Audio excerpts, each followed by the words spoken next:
ایک نوجوان میرے پاس آیا، کہنے لگا جی بیوی سے جھگڑا بہت ہوتا ہے تو مجھے کوئی تعویذ دے دو۔ میں نے کہا بیویوں پہ تعویذ چلتے ہی کوئی نہیں۔ کہنے لگا کیا کروں؟ میں نے کہا کہ طریقہ بتاتا ہوں۔ کہنے لگے بتائیں۔ میں نے کہا ہر دفعہ جب کھانے پہ بیٹھو 2-3 لقمے اپنے ہاتھ سے کھلا دیا کرو۔ کہنے لگا اس سے کیا ہوگا؟ میں نے کہا یہ تو تم بعد میں دیکھو گے کیا ہوگا، تم کرو تو صحیح۔ کوئی 2 ہفتے گزرے، میری اس کی اچھی دوستی تھی، اللہ اس کی بخشش فرمائے، تو فوت ہو گیا۔ میں نے پوچھا، اس کا فون آ گیا نا، تو میں نے پوچھا وہ میری بات پہ عمل کیا؟ کہنے لگا نہیں۔ میں نے کہا کیوں؟ کہنے لگا شرم آتی۔ میں نے کہا لڑتے ہوئے شرم نہیں آتی؟ بولا عورت بھی کوئی ذات ہے جس سے لڑا جائے، وہ غصے میں بھی آئے تو کمزور ہے، کمزور سے درگزر کرنا ہی انسانیت ہے۔ میرے نبی نے فرمایا شریف آدمی بیوی سے دب کے چلتا ہے اور کمینہ آدمی بیوی کو دبا کے چلتا ہے۔ تو میں کمینہ بن کے نہیں رہنا چاہتا، میں شریف بن کے رہنا چاہتا ہوں۔ یغلبہن اللئیم ویغلبن الکریم لأن اکون مغلوبا کریما احب علی من ان اکون لئیما غالبا۔ سبحان اللہ۔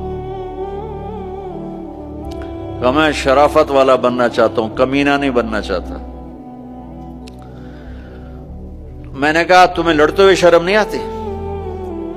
گاما پہلوان پنجاب والوں نے سنا ہوگا، بہت بڑا رستم تھا، وہ پارٹیشن کے بعد پاکستان آ گیا لاہور، تو سبزی لے رہا تھا تو بھاؤ تاؤ پہ کوئی ہو گیا جھگڑا، تو وہ دکاندار کے پاس گلاس، اس نے گلاس اٹھا کے مارا گامے کو، اس کے یہاں لگا، خون نکل آیا۔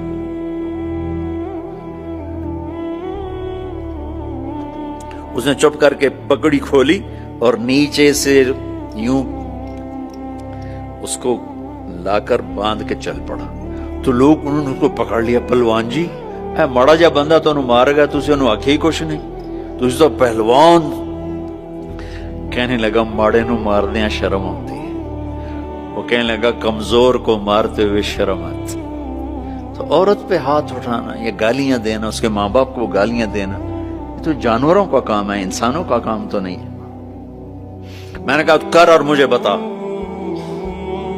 کوئی 2 گھنٹے بعد اس کا فون آیا کہ مولانا صاحب کمال ہو گیا۔ میں کیا ہوا؟ کہ میں نے اس کے منہ میں لقمہ ڈالا، وہ منہ تھے کھلے رہ گئے، منہ کھلے رہ گیا۔ مجھ سے کہنے لگی تو خود تو کر نہیں سکتا، کس نے تمہیں یہ سکھایا ہے؟ کس نے سکھایا؟ اس نے کہا مجھے مولوی طارق جمیل نے سکھایا۔ انہوں نے ایسے چولی اٹھا لی، اللہ مولوی طارق جمیل اور اس کے بچوں کا بھلا کرے جس نے تمہیں انسان بنایا۔ اپنے گھروں کو آباد کرنا ہے تو اخلاق اچھے کرو، بول میٹھا کرو۔